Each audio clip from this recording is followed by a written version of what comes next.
Good morning, everyone. Jim Laird here from Indian Shores, Florida. It's been a weird couple days here. I think the universe is messing with me since I bought a solar system for my battery bank for my trip coming up here soon, so I can charge on the go. I think the universe is kind of messing with me because I was really excited about testing that thing out and seeing what it could do. So I think that's why it's been I don't think it's been this cloudy and rainy since I've moved here, like 2 years in Florida. So 3 days in a row, good times. So yesterday we had a really good webinar, or I had a really good webinar. Dr. Stillman's internet was kind of uh, not the greatest, so he wasn't able to join me. So I basically did a webinar on kind of mistakes that I see people making with hormones, and it comes with tying exercise into that. Um, it was a really interesting. I thought it was interesting anyway. So we had a lot of people on there and got a lot of great feedback. So really enjoyed that. We're taking a break next week, but the week after that we'll be back in full force. Make sure you are on our email list. We've simplified it, so if you don't want to, now when you go to the website, it'll say on the top of the page, get on the email list. The pop-up pops up. That's basically, we have like an email sequence that tells you about the fundamentals of wellness. And we'd love to have you the fundamentals of wellness masterclass. Don't get me wrong. But a lot of people, they don't want their email bombarded and blasted. And we get that. So we're very transparent. If you want more information about the fundamentals of wellness mastermind coaching group, go ahead and put your email address in the 5 biggest health mistakes. If you don't want those emails, it's like a 5 email sequence, like over 5 or 6 days. And then you'll get our regular emails. We send an email every Monday, Wednesday, Friday. Monday, Wednesday tells you about the upcoming webinar and whatever else we've got going on. And then Friday basically tells you about what's happened during the week. And we highlight some of the shows we've done and such. So we'd love to get you on the list. We want to provide as much value as possible. And also, so just in case we disappear, because there's a lot of censorship still going on, especially for people that are encouraging people to be strong, independent, free-thinking people. That doesn't seem to be what the system wants. They want what I call complacent, compliant consumers. So not me. So that's not me. So if you want to join a group of people that really Dr. Stillman and I really care about people. We really want to give away as much free value as we can. Also, we run a business as well. We have to be able to make a living, but we give away so much value. The weekly webinars are great, and those are free if you're on the list, and you can listen to the replay on that. And, of course, we're adding a webinar per week to the Fundamentals of Wellness Mastermind Coaching Group. Along with all the other content in there with the live Q&As. I have one tomorrow at 11 a.m. that I do, and those are a blast. We generally have between 8 and 10 people in those, and it's a lot of fun. You really get to know people, and that's where the magic happens, is really getting to know people's contexts and know their goals. And this has a lot to do with today's topic is is resentment holding you back? Now, this is really interesting because I have a lot of firsthand experience with this. And you'll hear people like Tom Brady. You'll hear people like David Goggins. Who else? Michael Jordan. They'll tell you that hate was their motivator, like anger, like, trying to prove everybody wrong, that sort of thing. It definitely can be a good tool. But for me, I use sports. I used the activities I was doing, wrestling, football, powerlifting, to manage a lot of that hate and anger that I had. When I was young, I acted out in school a lot, had a lot of issues. I won't get into why.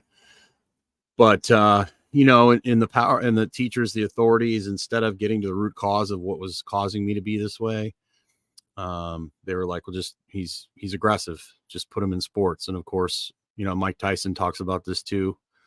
Super highly successful dude, highly driven. And he talks about how,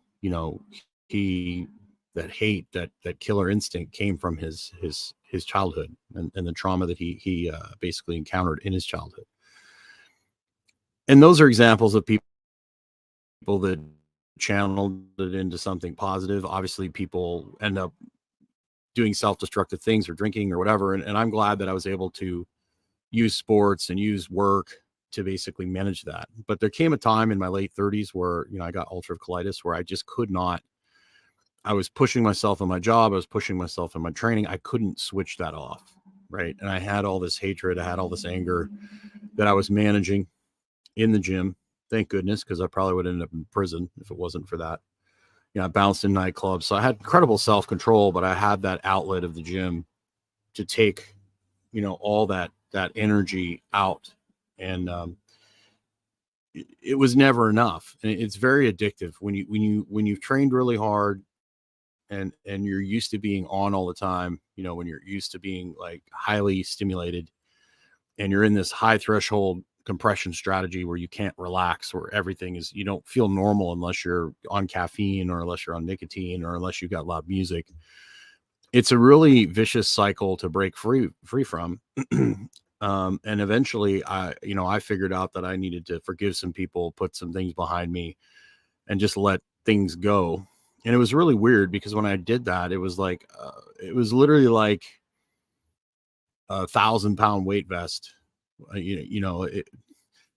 Those of you that have never competed in powerlifting and lifted really heavy things, when you unrack 1,000-pound squat, it feels like you've got the entire world stacked on top of you. You're trying to get as much air in as you can. The first thing that comes into your head is like, what the hell am I doing? Like, this is insane. Right. And so when I finally let go of some of that stuff and actually dealt with it, it felt like I had this massive weight lifted off me and I didn't have to manage that hate and anger because it was gone. But then it took me about a year to kind of figure out how to train because I actually enjoyed it and I liked it. Right. And so a lot of these people that are driven by rage, they're driven by, that can be a good thing, but that's up to you, but there comes a point where, you look at a guy like Tom Brady, he's got the best, he's really smart about his training, about his rest, his nutrition. I wasn't so smart about my rest. I was smart about my training, but I worked too many hours. Like Tom Brady's job is to take care of his body. So him being highly driven for all those years, plus he's got probably the best doctors and the best supplement support in the world. I mean, if I was him, I'd have some very, very high level doctors helping me, increase my body's ability to do great, guys like LeBron James, they have, the best experts in the world. Then you got people like Keith Richards, Ozzy Osbourne, who abuse the living hell out of their body and they do just fine. The problem with resentment and rage is that, yes, it's kind of like the dark side of the force, right? There's incredible power that comes with that, but there's also an incredible cost. And some people can get away with it and some people can't. And a lot of people will look at a guy like Goggins and God bless him. We need people like him. There has to be a certain percentage of the, and in the right situation, you should be able to go there. If you're in a life or death situation, you should be able to push yourself to the point where your body breaks in order to survive. And your body will do that. But doing those kind of things on a regular basis, probably not good for your long-term health. But, Goggins is not concerned about his long-term health. He's kind of bought this brand or punishing himself as kind of his MO, which, I can respect because we've gotten soft. I mean, the average American male is like, they couldn't do a good day's farm work if they had to. Right. So that's what happens when you go one extreme, then you get, people, we need people with different messages. Right. And I'm the guy in the middle going, okay, you're getting ready for Navy SEAL boot camp. Let's figure out the most efficient way to get the job done, get you as healthy and prepared as possible. So you can survive Hell Week. You can survive and get yourself, through the testing, right? SEALs, the Hell Week is not about development. It's about testing. And that's what people don't understand. So people are like, I'm going to train like a Navy SEAL, and they start doing all the crazy stuff that they're doing in Hell Week. The Navy SEALs don't train like that. They test to see who's going to break. And the ones that don't break mentally, emotionally, and physically, they take to the next level. Then their training completely changes. You can't train like that on a regular basis. That is to separate the wheat from the chaff, right? And that's the difference between testing and developing. And a lot of people have taken testing and have turned it into training, right? There's a big difference between training and testing. If you've been around, the Russians and the Eastern Bloc are incredible wrestlers. So much better than American wrestlers, and their developmental system is so much better. Most of their training is like a dance. They literally drill for hours and hours and hours, and it's flowing, and I love rolling with the Russians because it's more about learning, and then they have little bouts of competition.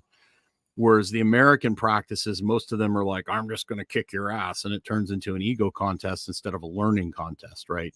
Whereas when I've rolled with Russian wrestlers, they're so good at teaching, and they literally flow together, and guys don't get hurt in their drilling, right?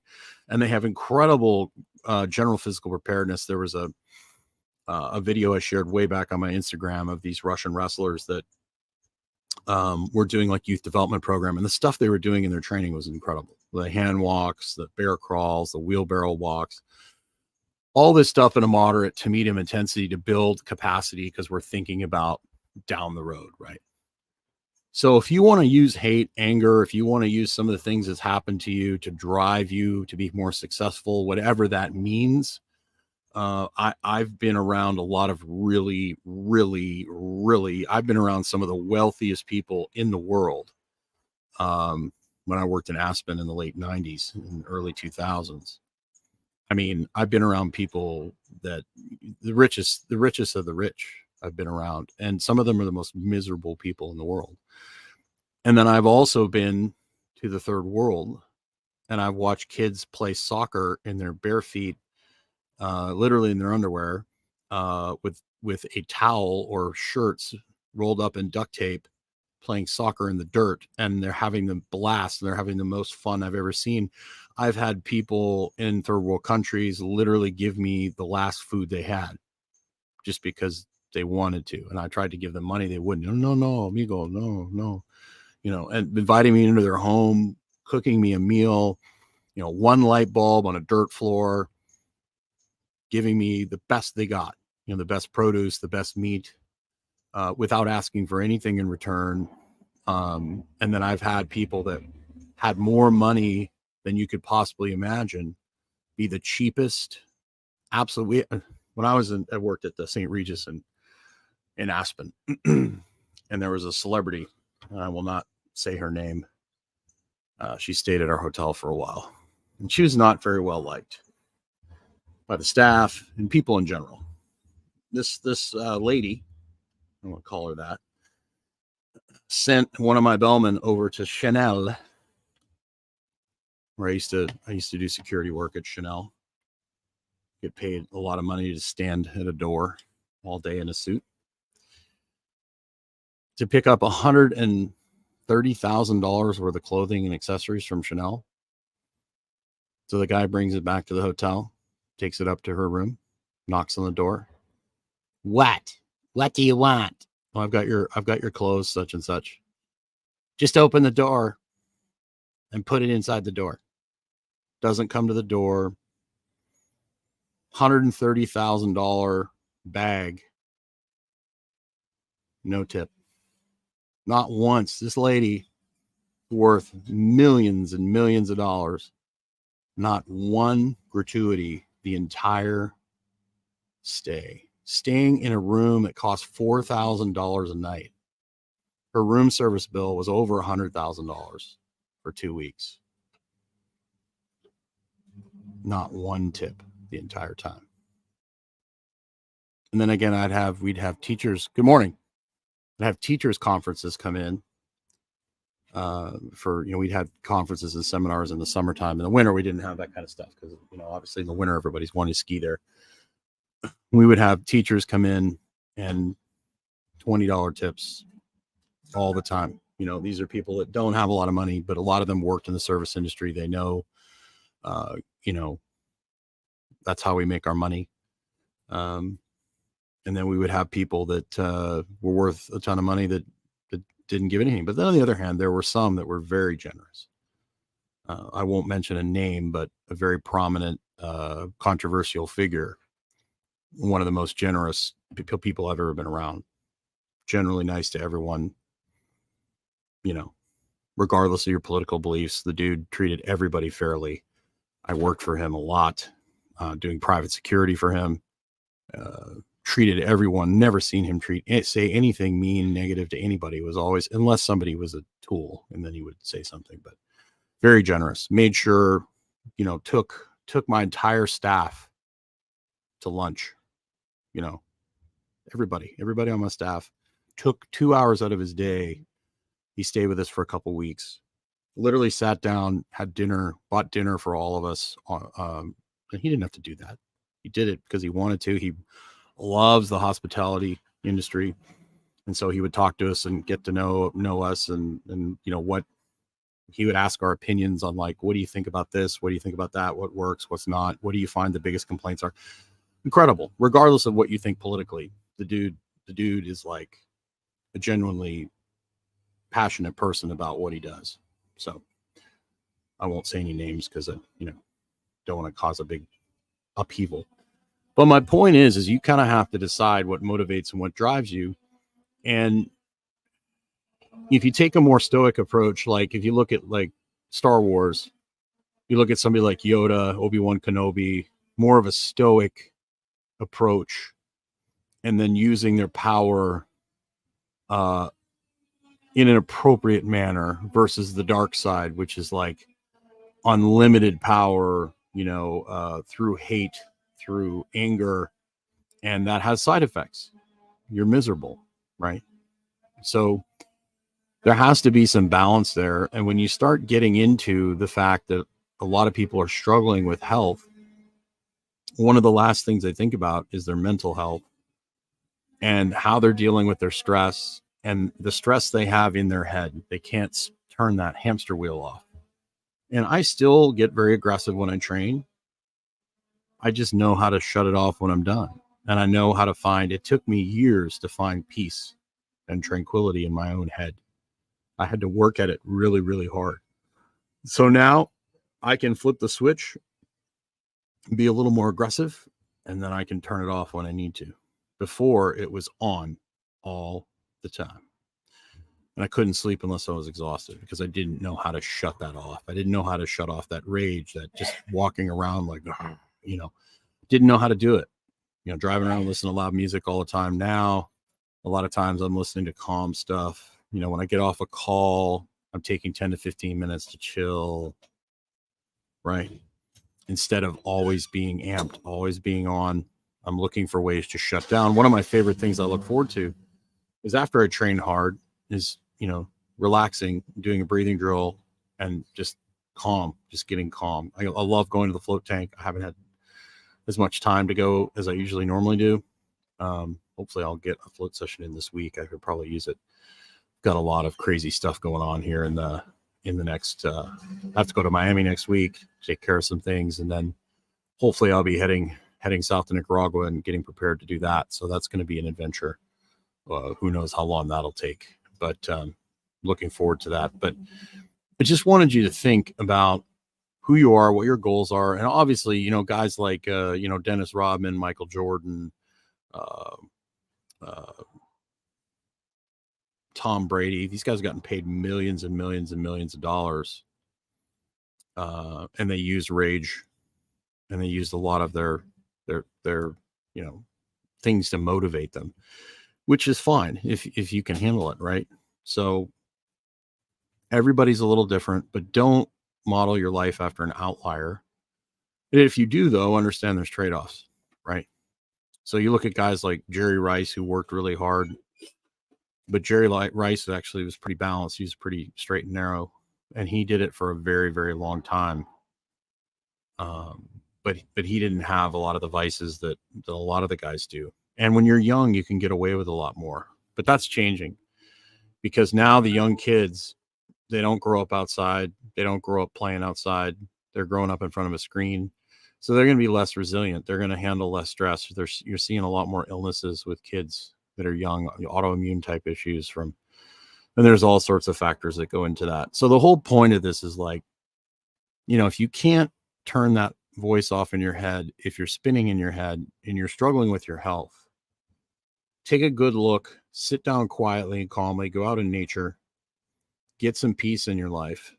And there's nothing wrong with intensity. I love intensity. I still work very hard, but I also work just as hard on the calming part of it, because once you're caught up in that do more, go harder mentality,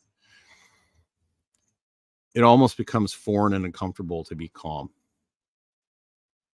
And so that's why it's important to have like resets where you exhale and relax after you're done training.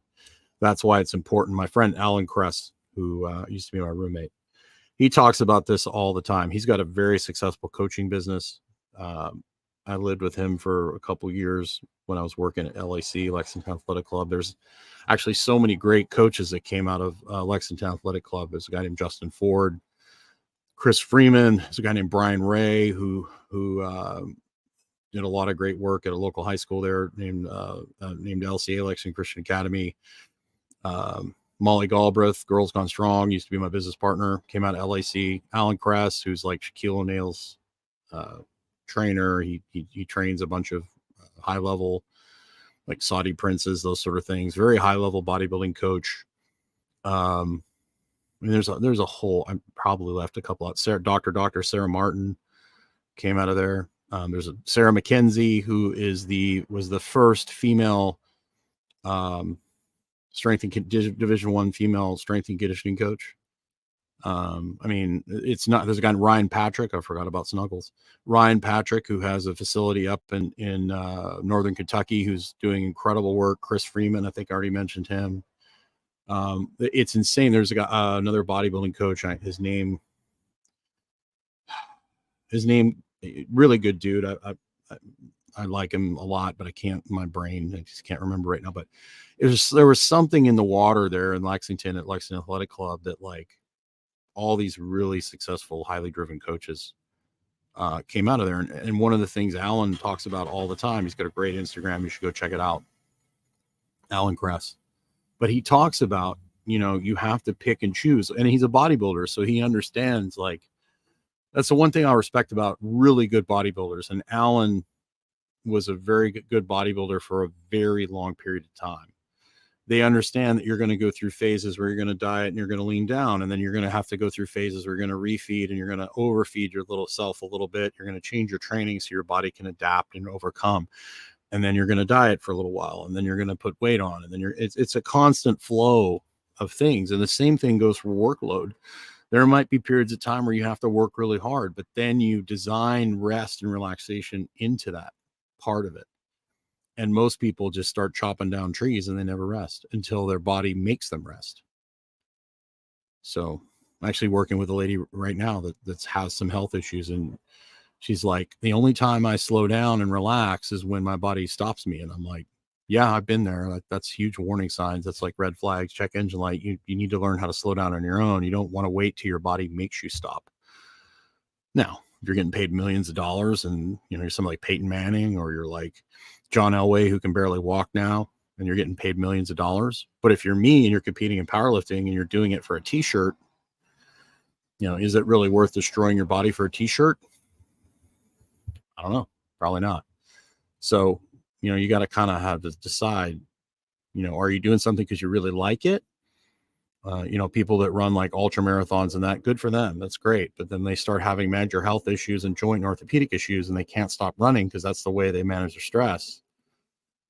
You have to have some serious talks about trade-offs and consequences to that, and maybe a little bit of talking about how to make your training more efficient. So I know I've gone on and on and on and on, but hey, if you've got some baggage you're carrying around, some anger, some hate, maybe you need to forgive some people and, call them up on the phone and say, hey, I know you did the best you could, but you failed me. or write them a letter if they're not here anymore, or if you don't want to talk to them, write them a letter, and forgive yourself as well for hating people. Because really, when you hate someone or you use anger, the only person you really hurt is yourself. So just a few thoughts today. We will see you on Monday. I hope you have yourself a great day. Remember to get outside. I know I sound like a broken record, but from all the years of coaching in my gym in Lexington, I literally had, it took people sometimes a year or two to really buy into what I was telling them. And then when they bought into it, they're like, wow, this stuff is really powerful. Our modern world is taking us away from nature. Everything, look at what I'm doing right now. I'm doing the best I can to manage it. Obviously, to be truly authentic, I'd be just living off the land and all that stuff. But I want to flirt with the modern world. I just don't want to be like completely immersed in it. So, I do my people walk by here on the beach. Like, what's this guy doing? And it's pretty entertaining to watch the reactions that I get. But we just if you think about how much lifestyles have changed in the last 30 or 40 years, even since 1970, the average maximum security prisoner gets more time outside than children do today. And that is not going to have a good long-term effect on our health and well-being. So get outside, make it a priority, find ways to get in nature more, find ways to get connected with the earth and the sun. You need to do that. Your body deserves it. So have a great day. Thanks for watching. See you next week. Oh, and if you have any suggestions for topics, I've got this weekend, I'm going to be going through and probably doing all the topics to the end of the year. If you'd like something for you, Dr. Stillman and I to cover, please let me know. We're always looking for ideas, topics that interest you. And get on our email list, stillmanwellness.com. There won't be a webinar next week, but there will be one the following week. So take care, everyone.